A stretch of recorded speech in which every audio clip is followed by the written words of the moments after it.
नक्सलियों को कांग्रेस के शहीद बताने पर केंद्रीय गृह मंत्री अमित शाह ने प्रहार किया है और उन्होंने ये कहा है कि दरअसल कांग्रेस की इतनी दुर्भाग्यपूर्ण स्थिति है और जिस तरह की प्रतिक्रिया दी है वो ही ये बताती है कि कांग्रेस की किस तरह की स्थिति है। रिपब्लिक भारत से बातचीत में केंद्रीय गृह मंत्री अमित शाह ने यह कहा कि नक्सलियों पर मोदी सरकार सख्त है और अंतिम सांसें गिन रहा है नक्सलवाद। लोकसभा चुनाव में 400 पार का दावा एक बार फिर से करते हुए नजर आए, लेकिन जिस तरह से कांग्रेस ने कांकेर मामले में आपने देखा कि नक्सलियों का जिस तरह से सफाया किया गया, उसे लेकर शहीद बताया, पहले फर्जी बताते हैं फिर शहीद बताते हैं, उसे लेकर हमला बोला है। नक्सली जो मारे गए छत्तीसगढ़ में, उसको कांग्रेस कह रही कि वो शहीद है, उस पर आपका क्या? देखिए, मोदी जी जब से प्रधानमंत्री बने नक्सलवाद पर हमने कठोर प्रहार किया है और अब नक्सलवाद पूरे देश भर में अपनी अंतिम सांसें गिन रहा है। ये बहुत बड़ी सफलता है सुरक्षा बलों की और नक्सलवाद के खिलाफ हमारी लड़ाई अंतिम चरण में आ गई। लेकिन कांग्रेस क्यों शहीद बता रही है नक्सलियों को? किस तरह की मानसिकता? उनको हमेशा 10 साल के बाद मालूम पड़ता है। रामनवमी में पूरे देश में उत्साह था, लेकिन वहीं मुर्शिदाबाद में शोभा यात्रा पर फिर से टारगेट किया गया। बहुत दुर्घटनापूर्ण है। ये भीड़ का जो उत्साह है वो किस तरफ इशारा कर रहा है? 400 पार की ओर कर रहा है। फिर से एक बार गुजरात में 26 की 26 सीटें भारतीय जनता पार्टी जीतने जा रही है। गांधीनगर में 5.5 लाख से ज्यादा आपने जीत का अंतर रखा था, इस बार क्या टारगेट?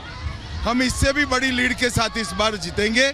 गांधीनगर की पूरी जनता मोदी जी को तीसरी बार प्रधानमंत्री बनाने के लिए उत्साहित है। आप इस बार की अगर हम बात करें तो कल अमित शाह जी कल फर्स्ट फेज के इलेक्शन होने वाले हैं, वोटर से क्या अपील करेंगे? मैं वोटर से यही अपील करता हूं, पूरे देश में मोदी जी का साथ देने का जुनून है। मोदी जी गुजरात से हैं, गुजरात की जनता भी उनको आशीर्वाद दे। गत समय से बड़ी लीड के साथ 25 की 25 सीटें जिताएं। Thank you so much. तो ये गृह मंत्री अमित शाह इस वक्त हमारे साथ जुड़े थे, जिनका कहना है कि गुजरात की 26 की 26 सीटें बीजेपी के खाते में जाएगी और इस बार जो टारगेट 400 पार का रखा गया है उसको भी बीजेपी पूरा करेगी। और तेजस्वी यादव की रैली में चिराग को गाली देने का आरोप लगा है। आपको बता दें जमुई में रैली हो रही थी जहां पर आरोप लगा है आरजेडी कार्यकर्ताओं पर कि गाली दी गई है चिराग पासवान को। ये बड़ी खबर आपको बता रहे हैं। देखिए किस तरीके से घटना का वीडियो भी वायरल हो रहा है। हालांकि रिपब्लिक भारत इस वीडियो की पुष्टि नहीं करता है, लेकिन जो वीडियो वायरल हो रहा है वो आपको दिखा रहे हैं किस तरीके से आरजेडी कार्यकर्ताओं पर गाली देने का आरोप लगा है। तेजस्वी यादव की रैली में चिराग पासवान को गाली देने का आरोप लगा है। क्या कहा, आइए आपको सुनवाते हैं। भैया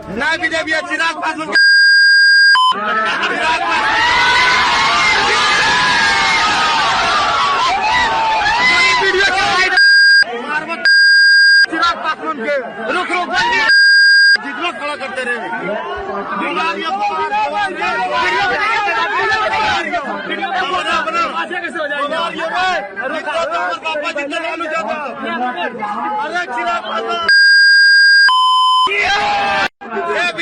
विजय भैया चिराग पासवान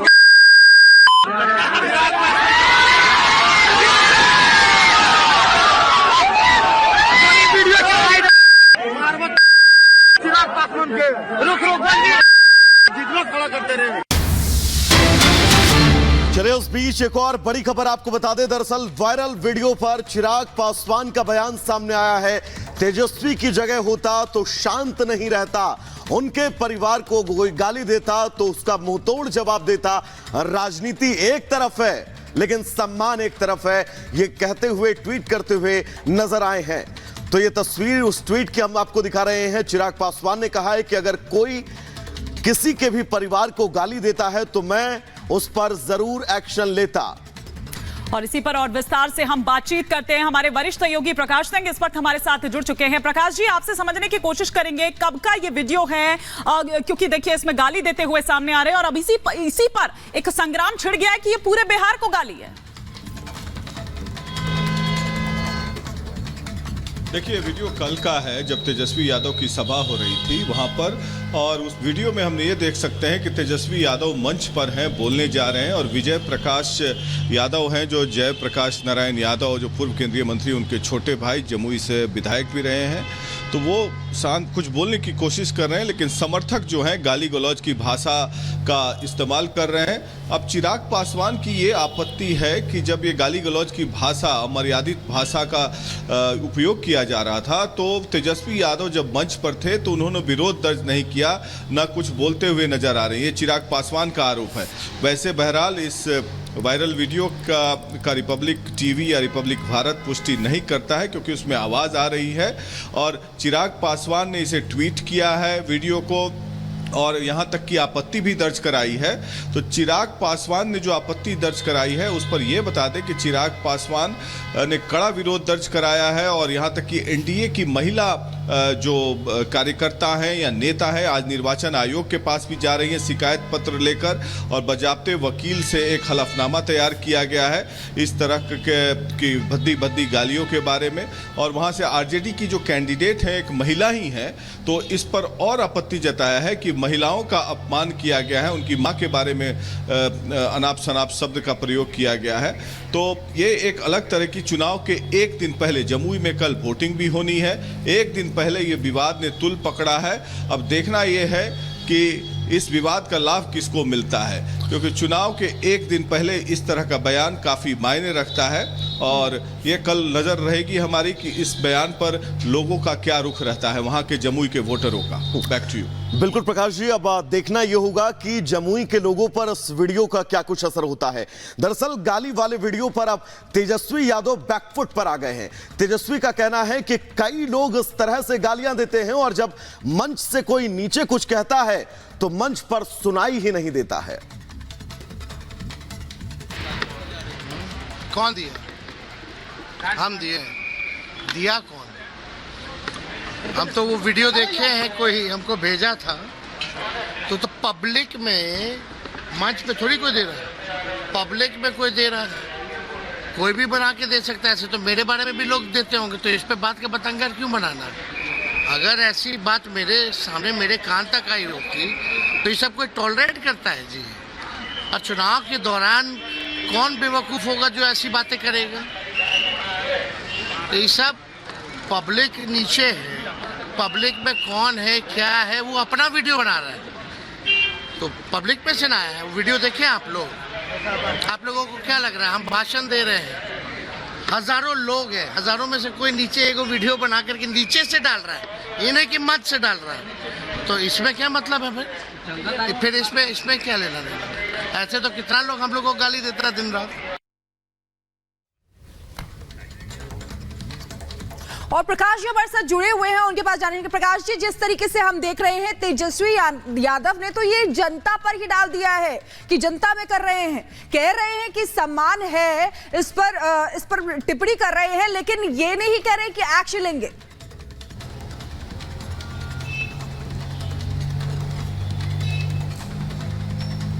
देखिए, जहां तक वो वीडियो की बात है, वो बात सही कह रहे हैं कि वीडियो उनके मंच से नहीं बनाया गया, किसी पब्लिक ने ही बनाया है।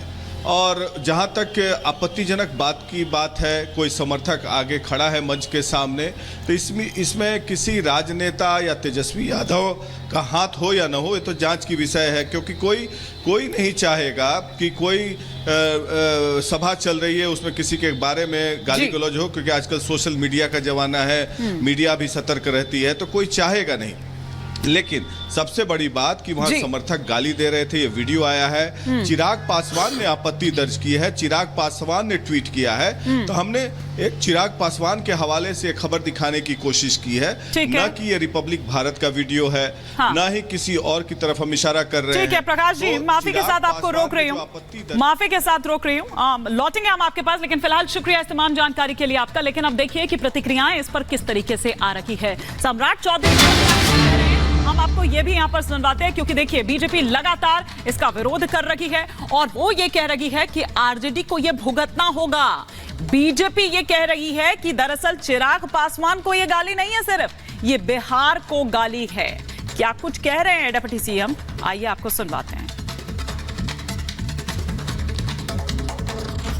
अत्यंत ही दुर्भाग्यपूर्ण है कि देश के दलितों के मसीहा स्वर्गीय रामविलास पासवान जी के पत्नी को और श्री चिराग पासवान जी की माता जी को जिस तरह गाली गलौज राष्ट्रीय जनता दल के द्वारा किया जा रहा, यह अशोभनीय है, दुख है, पीड़ादायक है और जरूर कार्रवाई होगी, चुन कर कार्रवाई होगी, इतना कंफर्म करता हूं। एक भी व्यक्ति तो गाली देने वाले लोग हैं उसको बचने नहीं छोड़ेंगे। तो देखिए किस तरीके से बिहार की राजनीति में ये मुद्दा जो है गरमाता जा रहा है, प्रतिक्रियाएं सामने आ रही हैं। अब डिप्टी सीएम बिहार के विजय सिन्हा क्या कह रहे हैं इस पर, उन्होंने क्या प्रतिक्रिया दी है, दिखाते हैं आप। चलिए, उनकी कथनी करनी कभी एक समरूप नहीं रहा है और ये किस भावना के हैं, यही लोग हैं ना जो बिहार के नौजवानों को पलायन के लिए विवश किए, यहाँ का उद्योग धंधा बंद किए, रोजगार का अवसर छीने और ऐसे मानसिकता के जंगल राज लाने वाले लोग ये अब गुंडा राज की और गुंडा की भाषा में गुंडई की बात करवाते हैं। तो ऐसी निश्चित तौर पर चुनाव आयोग को इसको संज्ञान लेना चाहिए।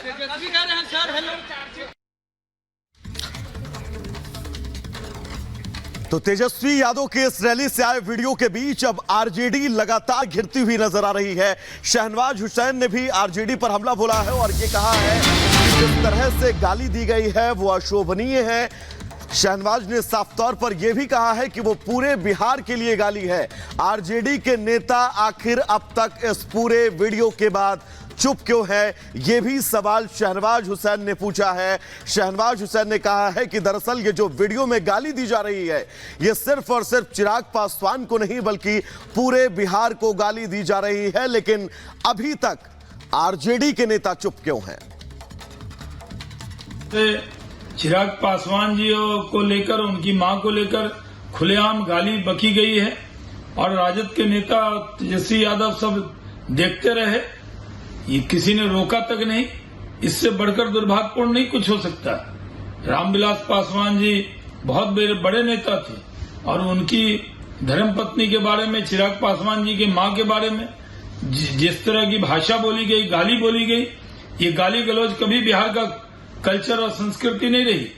ये गाली पूरे बिहार को गाली है और इसकी जितनी भी निंदा हो वो कम है।